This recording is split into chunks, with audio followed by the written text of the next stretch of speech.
Hi guys, it's Albert from Planika. Today, right next to me, I've got two ethanol burners. The one on the left is fully manual, it is fueled with liquid ethanol, and the second one is fully automatic, with the technology of burning ethanol vapors. So the thing is, they both use the same kind of fuel, they are both inserts that you build in a housing. So how are they different? Let me show you, and let's start with the manual one. And the first thing you want to do is to fuel it, and to do this you use a regular funnel, just like this one, like the one you've got in your kitchen. And as you can see, I'm putting it right inside the burner, the tank, because in a manual device like this one, the burner and the tank are the same thing, the same element.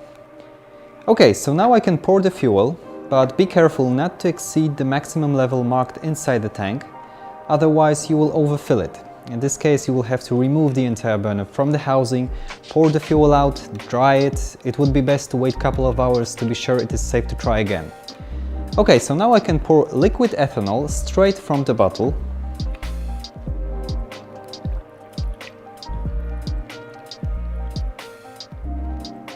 Okay, and when I'm finished, the burner is ready to start. Sometimes it may happen that you splash some fuel around, so be sure to wipe it dry carefully. And before I start the fire, let me show you how you can fill the fuel in the automatic device. With the burner, you get an automatic pump, just like this one. So let's connect it. And the second end of the hose goes right inside the bottle with the fuel.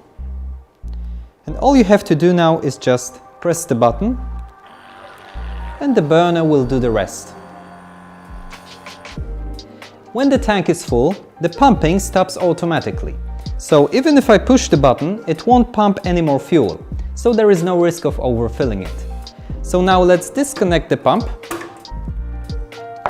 and the burner is ready to start. To do this, just press the button here on the control panel, or easier, on a remote or mobile app. And now the burner will start to produce vapors, and the flame will come up in a second.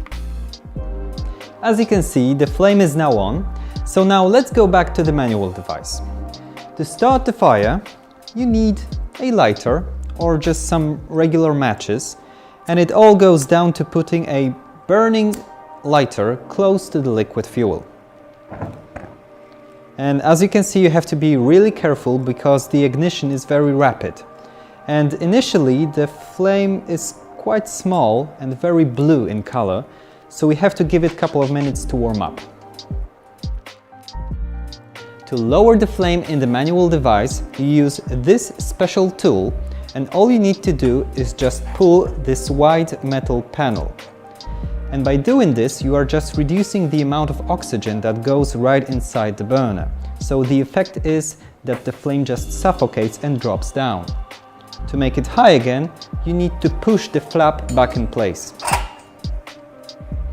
In the automatic device, on the other hand, on the remote you've got two buttons.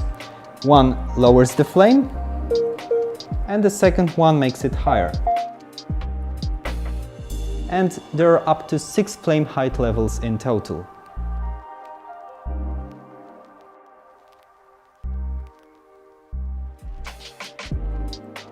In the manual device, the flame is burning on the surface of the liquid fuel. And because of that, you don't really have any control over the fire. This burner tends to get really hot, to the point where the fuel starts to boil and splash outside. And all you can do is just extinguish it, and you do it by using the same tool as before, but this time you need to close the panel entirely.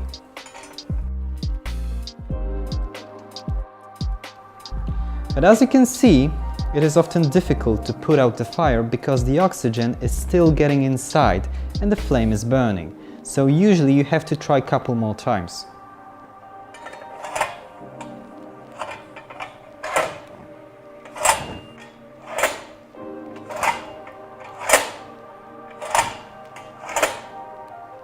Okay, I've made it. It's not that simple, I can tell you that. In the automatic device, on the other hand, it is the ethanol vapors that are being combusted, and the burner has full control over the production and the combustion of these vapors. So when you want to extinguish the fire, all you need to do is just press the stop button, and now the burner will stop producing vapors and the flame will disappear.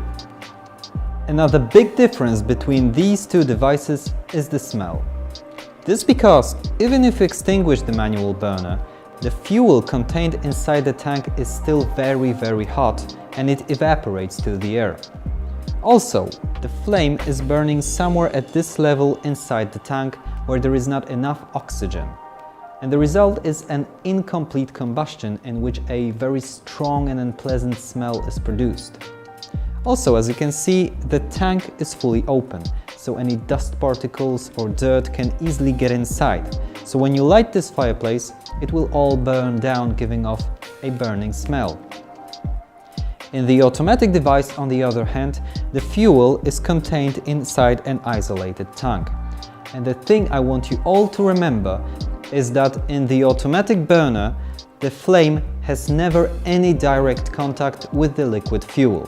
The vapors are produced in the evaporating chamber, and the flame is burning right above the burner where it has full access to oxygen.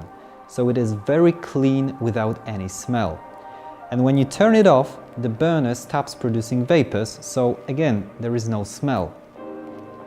And one last thing I want to point out is the difference in the design.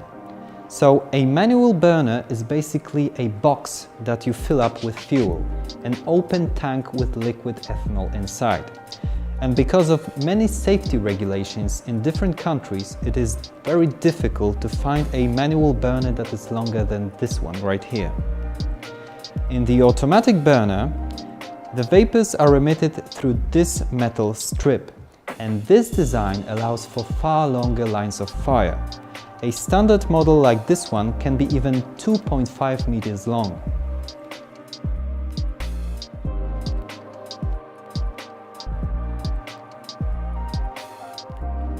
Okay, so that's it guys, but believe me, there are many more differences between these two devices. But today I wanted to focus on, I think, most relevant and practical for people who want to use an ethanol burner on a daily basis. I hope it was helpful. Thank you and see you next time.